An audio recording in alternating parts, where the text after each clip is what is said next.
Hello दोस्तों, कैसे हैं आप लोग। उम्मीद करता हूं सभी कुशल मंगल से होंगे।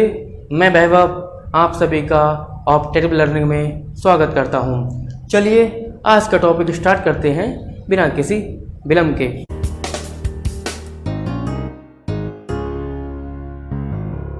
तो जो हमारा चैप्टर चल रहा था केमिकल रिएक्शन एंड इक्वेशंस, उसमें हमने टॉपिक लिया था कि केमिकल रिएक्शन के प्रकार।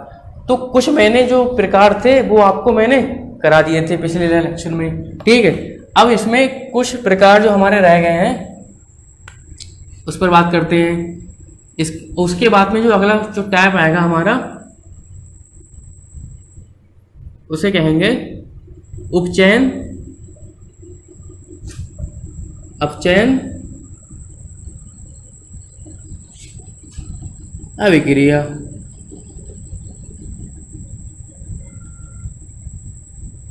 ठीक है, क्या होता है ये, उसके बारे में अब बात करेंगे। उपचयन, अपचयन, अभिक्रिया, ऑक्सीडेशन, रिडक्शन, रिएक्शन। ठीक है, ये क्या होती हैं। तो इसकी सबसे पहले हम ये लेते हैं कि जो उपचयन है वो क्या है। तो उपचयन क्या है, उपचयन को हम एक दूसरा नाम दे सकते हैं इसी को कहते हैं ऑक्सीकरण।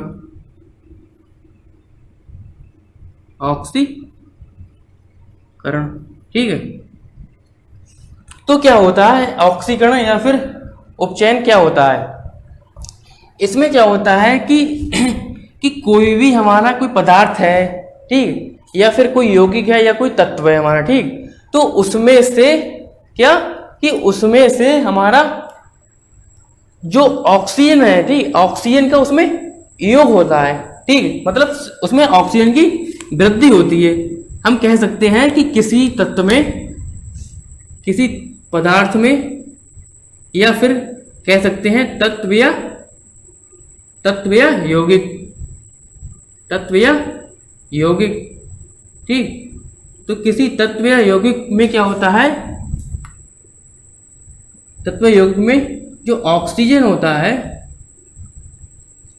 ऑक्सीजन एटम, ठीक, जो ऑक्सीजन एटम होता है उसमें क्या होती है, ऑक्सीजन एटम में वृद्धि होती है, ठीक है, वृद्धि होती है। या फिर कह सकते हैं कि ऑक्सीजन एटम का इसमें संयोग होता है उसके पदार्थों या यौगिकों में, ठीक है। तो वहां क्या होगा, वहां हमारा उपचयन होगा, ठीक है।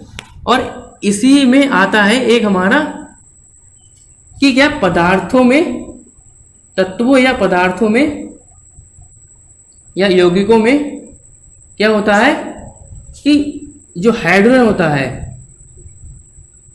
जो हाइड्रोजन होता है, हाइड्रोजन एटम की कमी होती है, की कमी मतलब इसका क्या, इसका ह्रास होता है इसमें, ठीक। अब क्या क्या बोल सकते हैं कि अब जो उपचयन या ऑक्सीकरण अभिक्रिया या मतलब ऐसी होती हैं कि जिसमें पदार्थों, यौगिकों या तत्वों में क्या होता है कि ऑक्सीजन एटम की तो वृद्धि होती है, लेकिन जो हाइड्रोजन जो एटम होता है उसकी कमी होती है, ठीक है। तो कैसे होती है कमी और वृद्धि, ठीक है, उसके बारे में बात करेंगे। जैसे हमने क्या लिया कि CuO है हमारा, ठीक, CuO हुआ यहां पर, और क्या मिला यहां पर,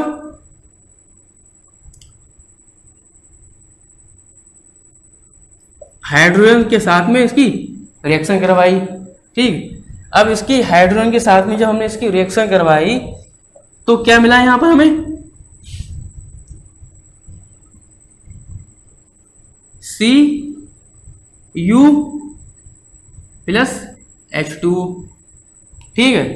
क्या हुआ कि Cu हाइड्रोजन के साथ में इसकी रिएक्शन हो रही है, ठीक है, क्या बनने आया है, कॉपर बनने आया है और जल का एक अणु बनने आया है, ठीक। यह है कॉपर ऑक्साइड।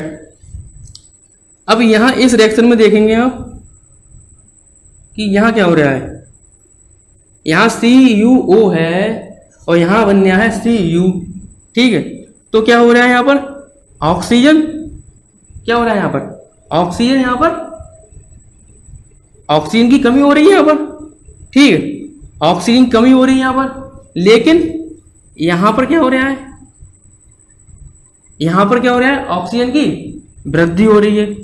तो यहाँ क्या हो गया, ये प्रोसेस हो गई उपचयन की, ठीक, या इसे कह सकते हैं ऑक्सीकरण, ठीक है, ये हो गया।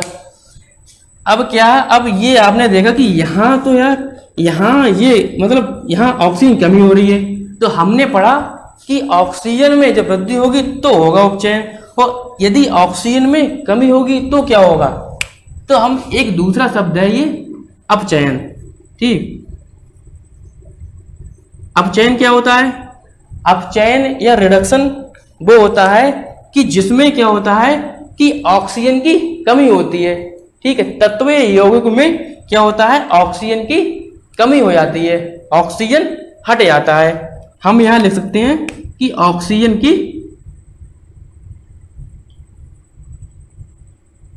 एटम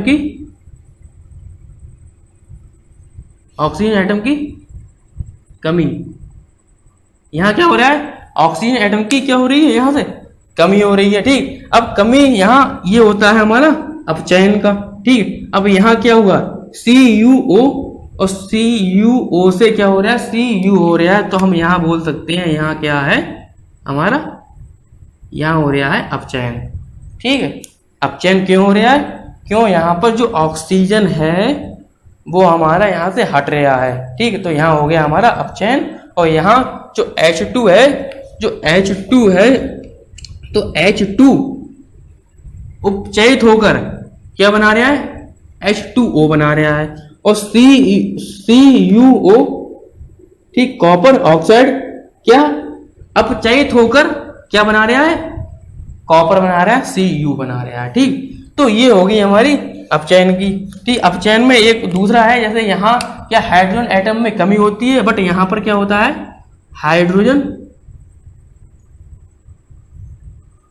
एटम में क्या होती है, यहाँ पर वृद्धि होती है, ठीक है। जहां यदि ऑक्सीजन में कमी होगी तो हाइड्रोजन एटम में वृद्धि होगी, जहां ऑक्सीजन एटम में वृद्धि होगी वहां हाइड्रोजन एटम में कमी होगी, ठीक है। तो ये होगी हमारी उपचयन और अपचयन की बात। अब हम बात करते हैं कि ये तो हो गया ऑक्सीजन के बारे में। अब हमने दूसरा पढ़ा है कि हाइड्रोजन एटम की कमी और हाइड्रोजन एटम में वृद्धि, ठीक। तो उसका भी जिक्र इसमें नहीं हुआ है, ठीक। अब उसका जिक्र अब अगली रिएक्शन में होगा। रिएक्शन लिख रहे हैं कि MnO3, ठीक है, से बनना है, इसकी रिएक्शन हो रही है 4HCl से, ठीक है। तो क्या बनना है हमारा, यहां से इसकी रिएक्शन इससे हो रही, तो हमारा बनना है MnCl2 प्लस के क्या 2H2O प्लस के Cl2, ठीक है। ये बनने है Cl2, यहाँ पर 4 हो गए, यहाँ 4 हो गए, H यहाँ 4 है, 4 हो गए, ऑक्सीजन यहाँ पर ये 2 होंगे यहाँ पर, ठीक है। MnO2 4HCl से क्या बनना है, MnCl2 बनना है और 2H2O बनना है और Cl2 बनना है, ठीक है। अब यहां देखेंगे इस रिएक्शन में कि यहां देखो Mn से क्या हो रहा है, MnCl बनना है, ठीक। तो क्या हो रहा है यहां पर कि यहां जो ऑक्सीजन है वो हट रहा है, ठीक। ऑक्सीजन में क्या कमी हो रही है। अब ऑक्सीजन में कमी किस में देखी थी हमने, अपचयन में, तो ये हो गया हमारा अपचयन, ठीक। हम कह सकते हैं कि MnO2 अपचयित होकर MnCl2 बना रहा है, ठीक है। अब क्या दूसरी की बात करते हैं, HCl से बनने है हमारा, निकल गया है Cl2 क्लोरीन, ठीक। तो यहां पर क्या हो रहा है कि जो हाइड्रोजन है H है उसमें कमी हो रही है। अब हाइड्रोजन में देखेंगे कमी किस में हो रही थी हमारी, किस रिएक्शन में हो रही थी, यहाँ पर इसमें हो रही थी, हाइड्रोजन एटम में कमी हो रही थी यहाँ पर, किसमें, उपचयन में। ठीक है, तो हम कह सकते हैं ये हमारी हो गई उपचयन। ठीक है, ये होगी हमारी उपचयन। हम कह सकते हैं यहाँ पर HCl उपचयित होकर क्या Cl2 बना रहा है। ठीक है, तो इतना समझ में आ गया होगा। एक बार फिर से एक्सप्लेन करते हैं कि उपचयन या ऑक्सीकरण क्या होता है, कि ऐसे पदार्थ या तत्व या यौगिक जिसमें क्या होता है, ऑक्सीजन एटम में वृद्धि होती है, या हम कह सकते हैं कि हाइड्रोजन एटम में क्या कमी होती है, तो उन्हें बोलते हैं उपचयन, ऑक्सीकरण या फिर रिडक्शन। ठीक है, अब अपचयन क्या होता है, ठीक है, ये होता है उपचयन ऑक्सीकरण जिसे बोलते हैं ऑक्सीडेशन। ठीक, अब ये अपचयन क्या होता है हमारा, अपचयन में क्या होता है हमारा कि जो ऑक्सीजन एटम की यहाँ कमी होती है और हाइड्रोजन एटम में वृद्धि होती है। ठीक है, और इसे बोलते हैं हम इंग्लिश में रिडक्शन। ठीक है, तो उम्मीद करता हूं कि इतना समझ में आ गया होगा आपके। अब हम बात करते हैं जो हमारी जो अगली इक्वेशन है,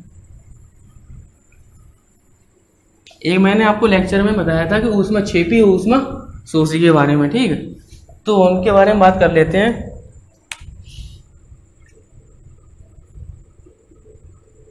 कि ऊष्माक्षेपी एंड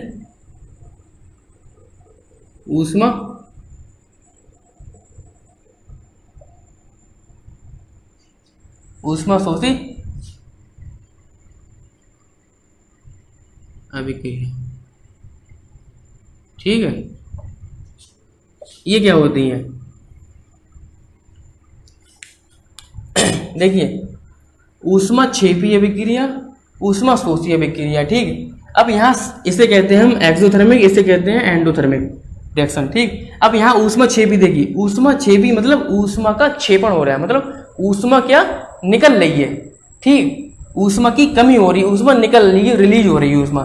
यहाँ ऊष्माशोषी मतलब उसका शोषण हो रहा है, मतलब क्या अवशोषित हो रही है ऊष्मा। ठीक है, तो इसकी आप परिभाषा क्या देंगे, डेफिनेशन क्या देंगे, ऊष्माक्षेपी की, तो ऊष्माक्षेपी की वे अभिक्रियाएं जिसमें क्या कि जो ऊर्जा है वो मुक्त होती है। ठीक है, इसमें क्या, इसमें ऊर्जा क्या होती है, मुक्त होती है। जिसमें ऊर्जा मुक्त होती है उसे कहते हैं हम ऊष्माक्षेपी अभिक्रिया। ठीक है, जैसे कि एक रिएक्शन लिखते हैं यहां पर एग्जाम्पल में, कि जब हम जो कोयला होता है, कोयले को दहन कराते हैं। ठीक, कोयले में क्या होता है, कार्बन को दहन कराते हैं ऑक्सीजन की प्रेजेंस में, तो क्या मिलता है यहां से हमें CO2। ठीक, कार्बन डाइऑक्साइड गैस।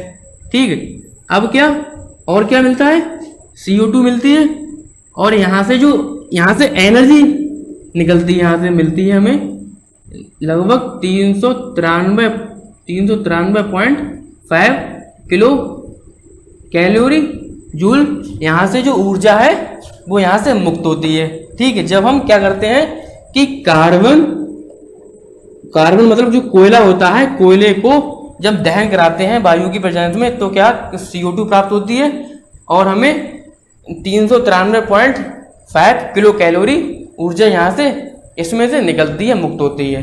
ठीक है, तो ये हमारी होगी ऊष्माक्षेपी अभिक्रिया। ठीक है, अब हम बात करते हैं कि ऊष्माशोषी अभिक्रिया क्या होती है।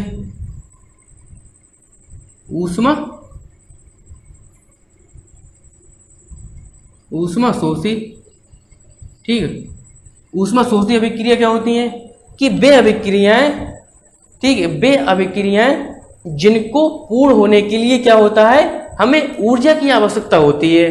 ठीक है, तो ऊर्जा की आवश्यकता होती है, मतलब हम कह सकते हैं वो ऊर्जा को लेती हैं, ऊष्मा क्या लेती हैं, तो उन्हें कहते हैं ऊष्मा अवशोषी अभिक्रिया। ठीक है, जैसे कि इसका एग्जाम यहाँ क्या है कि ऊर्जा का अवशोषण। ठीक, यहाँ क्या ऊर्जा क्या ऊष्मा क्या हो रही है हमारी अवशोषित हो रही है। ठीक है, जैसे कि रिएक्शन की बात करेंगे, एग्जाम्पल में लेंगे हम यहाँ पर कार्बन की रिएक्शन हम गंधक से कराते हैं, सल्फर से कराते हैं, तो क्या होता है कि रिएक्शन हमारी तभी कंप्लीट होगी जब हम इसे क्या देंगे ऊर्जा। ठीक है, जब हम इसे ऊर्जा देंगे तब ये रिएक्शन हमारी कंप्लीट होगी। ठीक है, अब यहाँ पर इसे ऊर्जा देने पर क्या ये ऊर्जा को अवशोषित कर दी, ऊष्मा ये लेती है और क्या बनाती है यहां से CH2, जिसे कहते हैं कार्बन डाई सल्फाइड। तो कार्बन की रिएक्शन गंधक से हो रही है और ये जो रिएक्शन है वो संपन्न तभी होगी जब ये ऊष्मा लेगी, इसे ऊष्मा या हीट या ऊर्जा इसे एनर्जी जब इसे दी जाएगी तब हमें क्या CH2 कार्बन डाई सल्फाइड हमें प्राप्त होगा। ठीक है, तो ये हो गई हमारी छोटा सा टॉपिक था ये ऊष्मा छेपी और ऊष्मा अवशोषी अभिक्रिया। ठीक है, अब हम बात करते हैं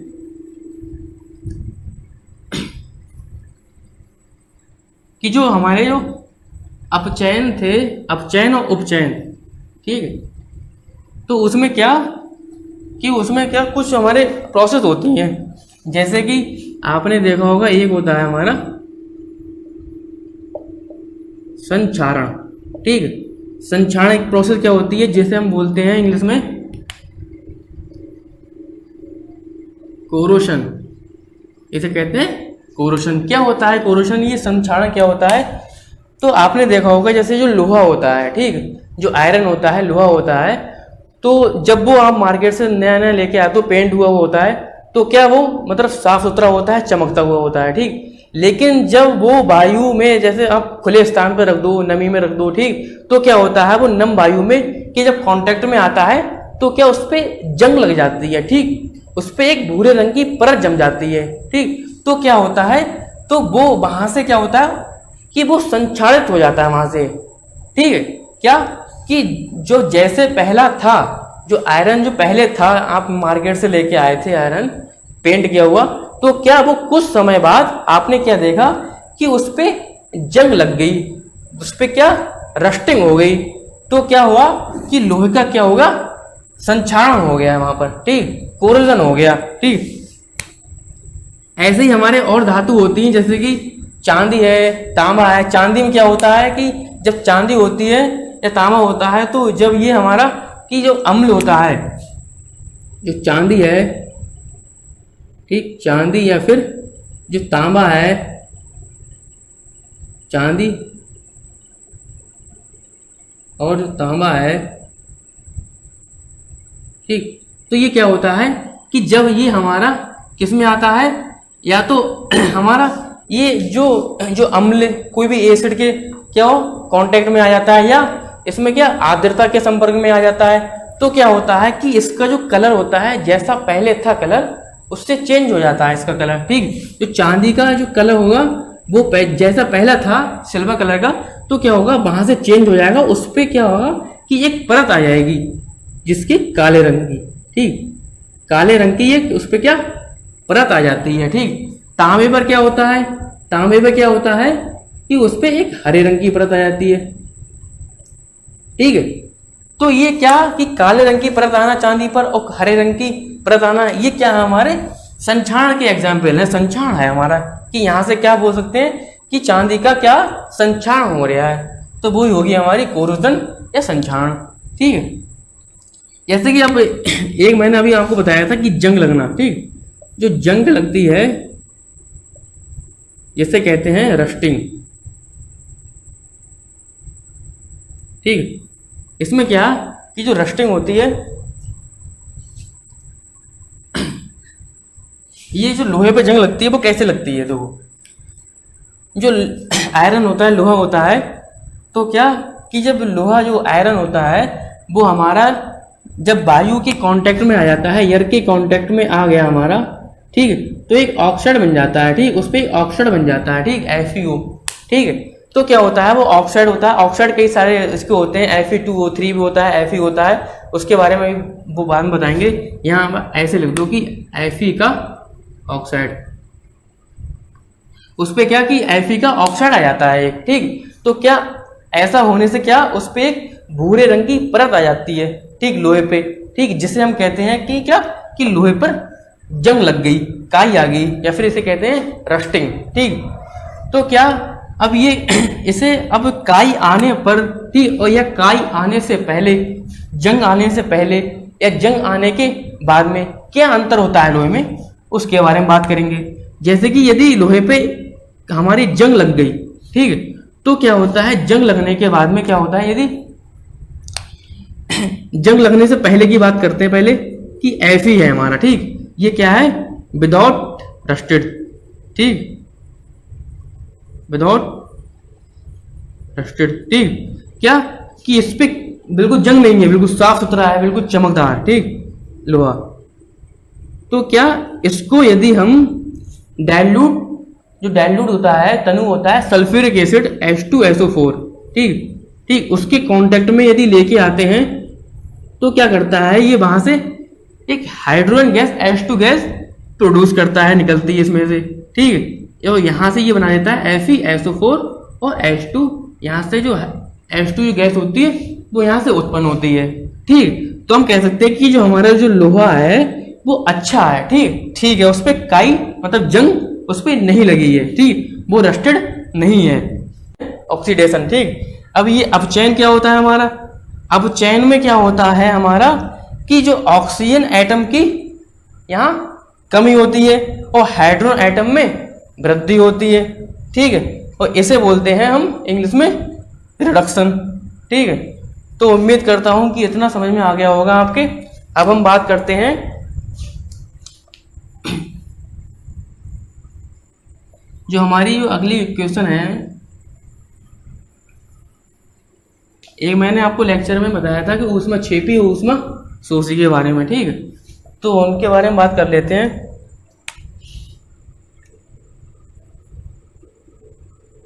कि ऊष्माक्षेपी एंड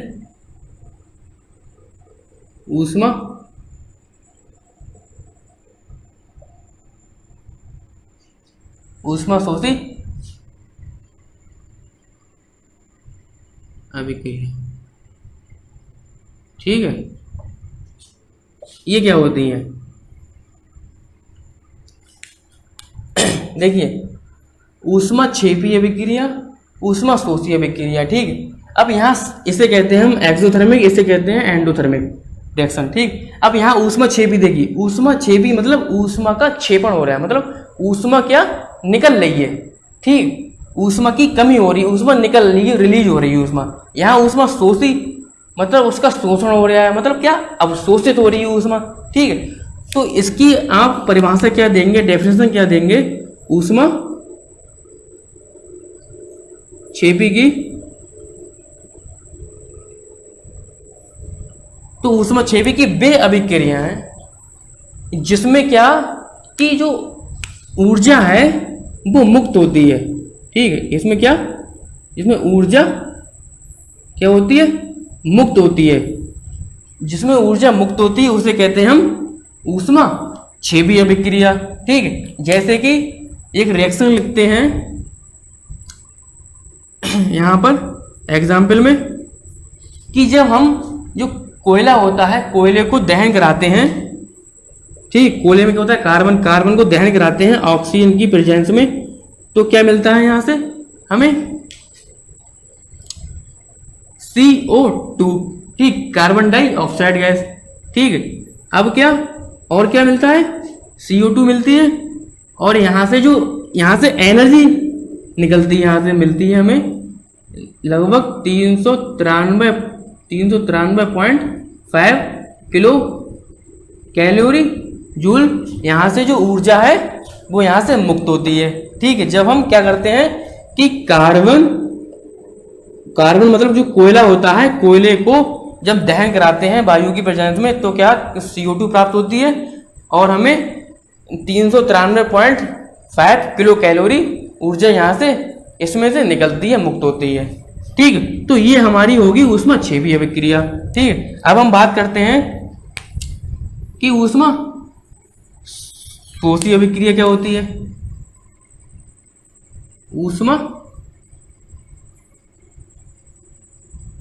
ऊष्मा शोषी, ठीक है, ऊष्मा शोषी अभिक्रिया क्या होती है कि वे अभिक्रियाएं, ठीक है, वे अभिक्रियाएं जिनको पूर्ण होने के लिए क्या होता है, हमें ऊर्जा की आवश्यकता होती है। ठीक है, तो ऊर्जा की आवश्यकता होती है मतलब हम कह सकते हैं वो ऊर्जा को लेती हैं, ऊष्मा क्या लेती हैं, तो उन्हें कहते हैं ऊष्मा शोषी अभिक्रिया। ठीक है, जैसे कि इसका एग्जाम्पल यहाँ क्या है कि ऊर्जा का अवशोषण। ठीक, यहाँ क्या ऊर्जा क्या ऊष्मा क्या हो रही है, हमारी अवशोषित हो रही है। ठीक है, जैसे कि रिएक्शन की बात करेंगे, एग्जाम्पल में लेंगे हम यहाँ पर कार्बन की रिएक्शन हम गंधक से कराते हैं, सल्फर से कराते हैं, तो क्या होता है कि रिएक्शन हमारी तभी कंप्लीट होगी जब हम इसे क्या देंगे, ऊर्जा। ठीक है, जब हम इसे ऊर्जा देंगे तब ये रिएक्शन हमारी कंप्लीट होगी। ठीक है, अब यहाँ पर इसे ऊर्जा देने पर क्या ये ऊर्जा को अवशोषित कर दी, ऊष्मा ये लेती है और क्या बनाती है,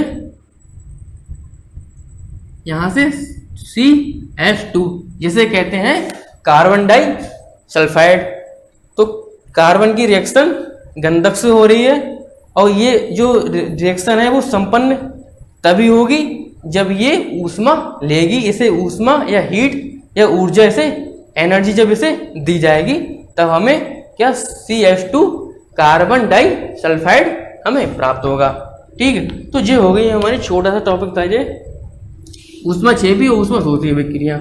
ठीक है, अब हम बात करते हैं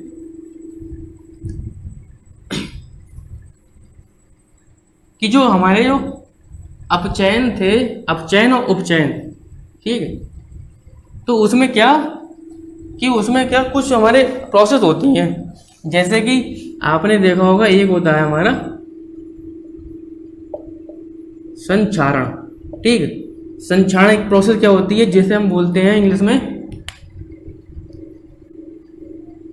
कोरोशन, इसे कहते हैं कोरोशन। क्या होता है कोरोशन, ये संक्षारण क्या होता है, तो आपने देखा होगा जैसे जो लोहा होता है, ठीक, जो आयरन होता है, लोहा होता है, तो जब वो आप मार्केट से नया नया लेके आते हो, पेंट हुआ होता है, तो क्या वो मतलब साफ सुथरा होता है, चमकता हुआ होता है। ठीक, लेकिन जब वो वायु में जैसे आप खुले स्थान पर रख दो, नमी में रख दो, ठीक, तो क्या होता है वो नम वायु में कि जब कांटेक्ट में आता है तो क्या उस पर जंग लग जाती है। ठीक, उस पर एक भूरे रंग की परत जम जाती है। ठीक, तो क्या होता है, तो वो वहां से क्या होता है कि वो संक्षारित हो जाता है वहां से। ठीक है, क्या कि जो जैसे पहला था, जो आयरन जो पहले था, आप मार्केट से लेके आए थे आयरन पेंट किया हुआ, तो क्या वो कुछ समय बाद आपने क्या देखा कि उस पे जंग लग गई, उस पे क्या रस्टिंग हो गई, तो क्या हुआ कि लोहे का क्या होगा, संक्षारण हो गया वहां पर। ठीक, कोरोजन हो गया। ठीक, ऐसे ही हमारे और धातु होती हैं, जैसे कि चांदी है, तांबा है। चांदी में क्या होता है कि जब चांदी होती है या तांबा होता है, तो जब ये हमारा कि जो अम्ल होता है, जो चांदी है, ठीक, चांदी या फिर जो तांबा है, चांदी और जो तांबा है,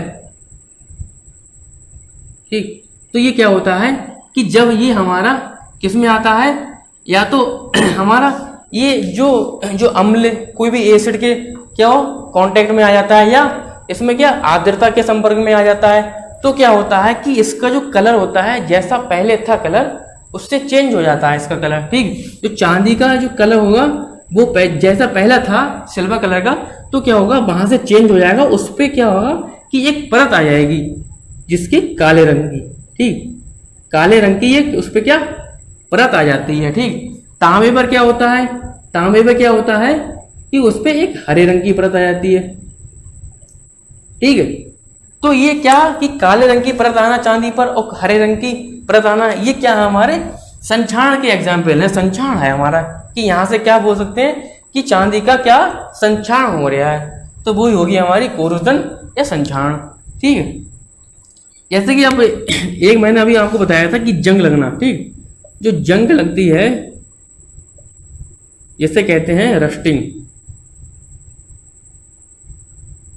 ठीक, इसमें क्या कि जो रस्टिंग होती है, ये जो लोहे पे जंग लगती है वो कैसे लगती है, देखो जो आयरन होता है, लोहा होता है, तो क्या कि जब लोहा जो आयरन होता है वो हमारा जब वायु के कांटेक्ट में आ जाता है, एयर के कांटेक्ट में आ गया हमारा, ठीक, तो एक ऑक्साइड बन जाता है। ठीक, उस पर एक ऑक्साइड बन जाता है, ठीक, FeO।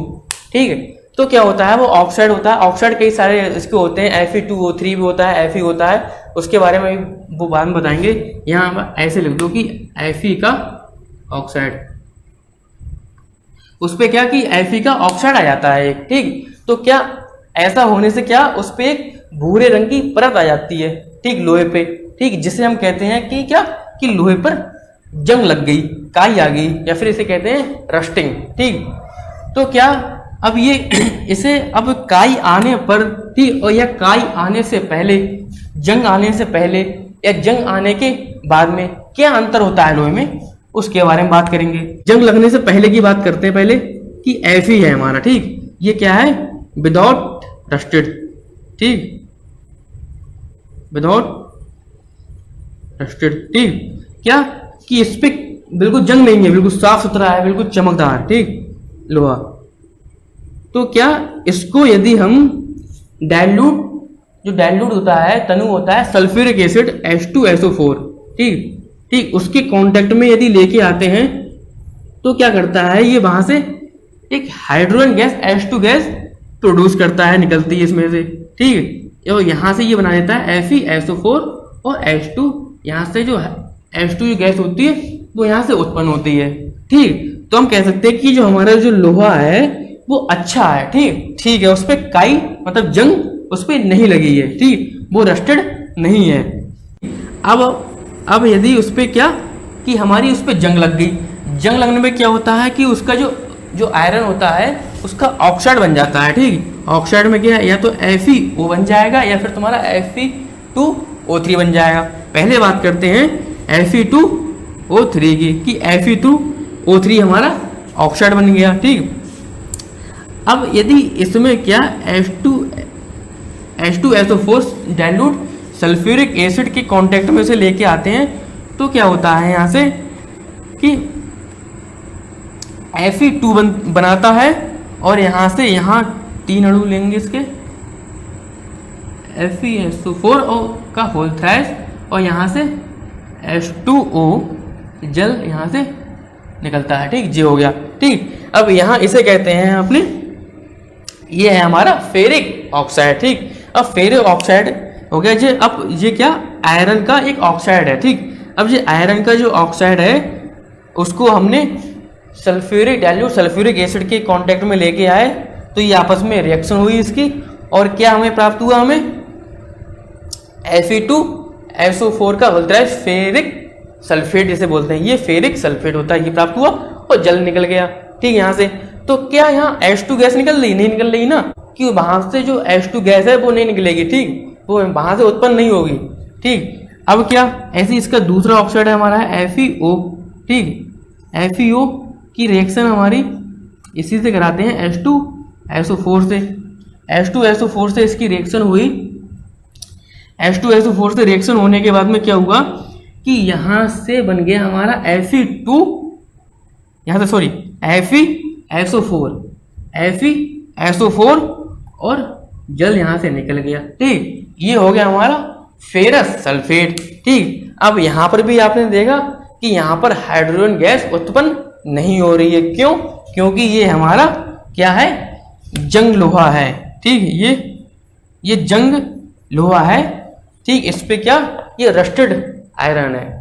ठीक, तो ये हो गया हमारा जंग लगना। ठीक, जो ये होती है हमारी ये प्रोसेस पूरी। अब उम्मीद करता हूँ तो समझ में आ गया होगा आपके। अब हम बात करते हैं, इसके बाद एक हमारा आता है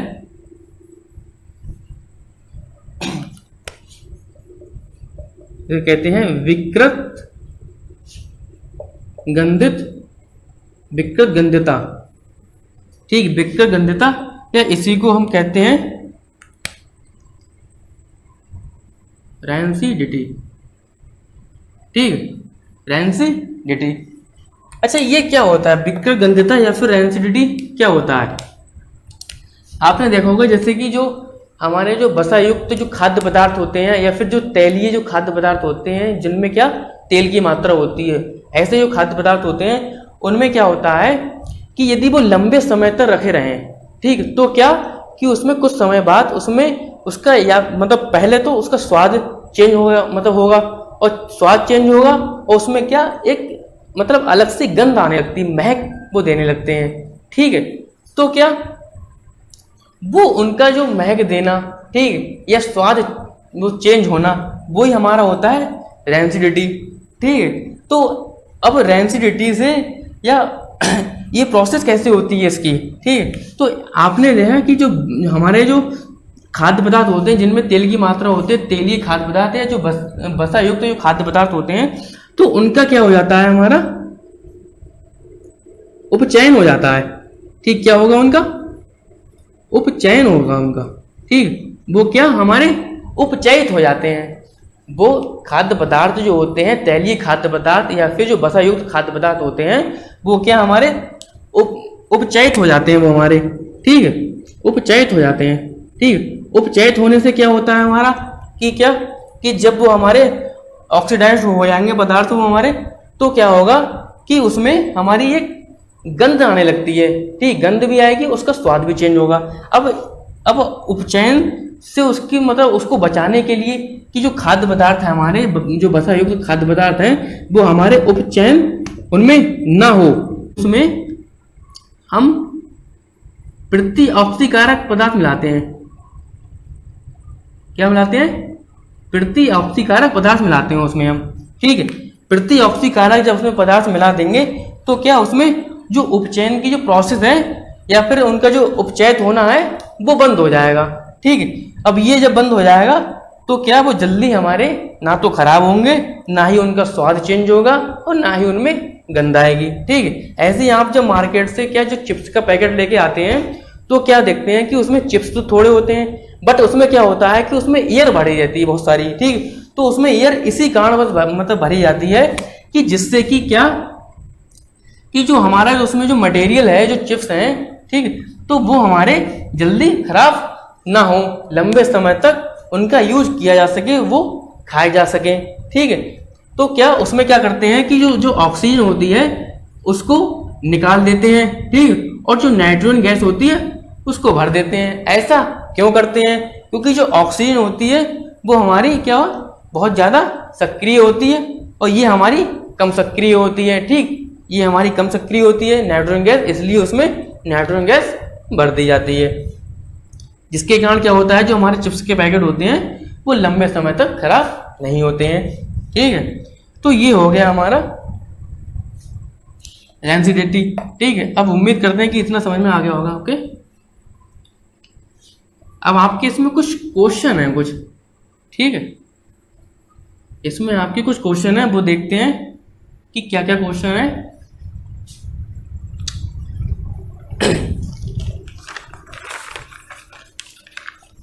ये तो पहला क्वेश्चन है आपका कि जब लोहे की कील को कॉपर सल्फेट के विलयन में डुबोया जाता है तो विलयन का रंग क्यों बदल जाता है।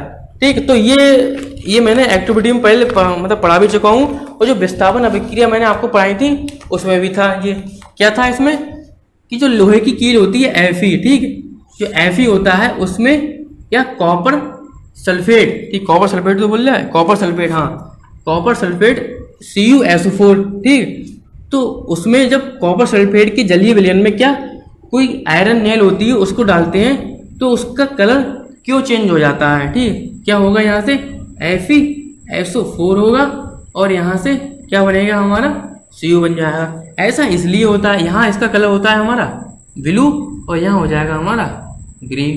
ठीक, तो ऐसा इसलिए होता है क्योंकि जो आयरन होता है हमारा, ठीक है, जो आयरन होता है Fe होता है, वो जो कॉपर सल्फेट का जो सोल्यूशन है, इसमें जो कॉपर है हमारा, उसको क्या कर देता है, विस्थापित कर देता है। ठीक, उसको डिस्प्लेस्ड कर देता है। ठीक, डिस्प्लेस कर देगा और अपना यहाँ आगे बैठ जाएगा, यहाँ आ जाएगा। ठीक, तो FeSO4 बन जाता है यहाँ पर। तो जिसके कारण क्या होता है, ये वैल्यू होता है, और ये हमारा जब आयरन ने क्या कॉपर को डिस्प्लेस कर दिया, तो क्या इसका जो कलर होता है, सॉल्यूशन का कलर होता है, वो हमारा क्या चेंज हो जाता है। ठीक, ब्लू से ग्रीन होता है। ठीक, यही कारण है कि क्या कि जो विलेन का रंग है वो हमारा चेंज हो जाता है। ये मैंने आपको पहले बता चुका हूँ, एक बार मैंने फिर से एक्सप्लेन कर दिया आपके। अब दूसरा क्वेश्चन है हमारा कि क्रियाकलाप 1.10 से भिन्न द्विविस्थापित अभिक्रिया का एक उदाहरण दीजिए। ठीक, अब इसमें क्या है कि कोई एक, जब मैंने पहले आपको बताई थी सोडियम सल्फेट और बेरियम क्लोराइड वाली, तो वो तो बता चुका हूँ, लेकिन उससे हटके एक दूसरी देनी है, उसको छोड़कर द्विविस्थापन की अभिक्रिया। ठीक है, ये हमारे चल रहे हैं क्वेश्चन। ठीक है, ये क्वेश्चन है, क्वेश्चन चल रहे हैं। पहला क्वेश्चन हो गया है। दूसरा क्वेश्चन क्या कह रहा है कि जो विस्थापन अभिक्रिया, द्विविस्थापन अभिक्रिया में हम लेते हैं, एक हमारा होता है AgNO3। ठीक है, AgNO3 की रिएक्शन हम करवाते हैं NaCl से।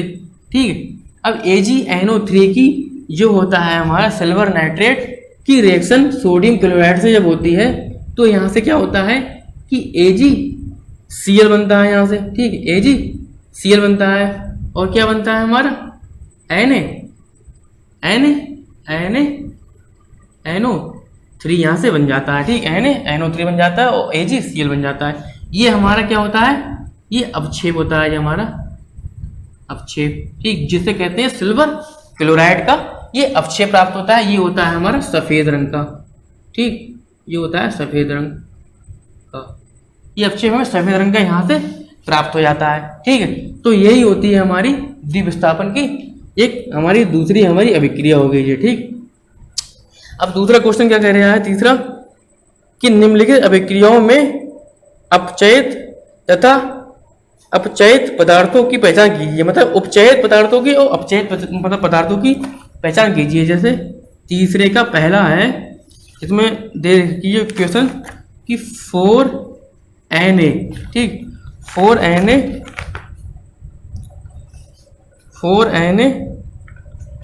और O2। ठीक, 4Na प्लस के O2 से क्या बनना है हमारा 2Na2।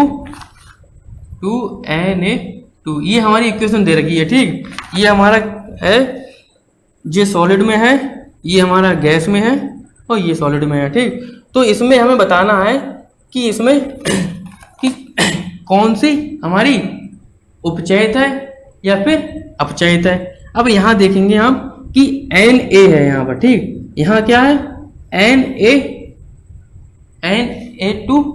Na2O बनने आए, मतलब यहाँ क्या ऑक्सीजन जोड़ रहा है, ऑक्सीजन का संयोग हो रहा है यहाँ पर Na में। ठीक, ऑक्सीजन यहाँ पर आ रहा है इसमें। ठीक, तो क्या जब ऑक्सीजन का जब संयोग होता है, ऑक्सीजन में जब वृद्धि होती है, तो वहाँ क्या होता है, वहाँ होता है उपचयन।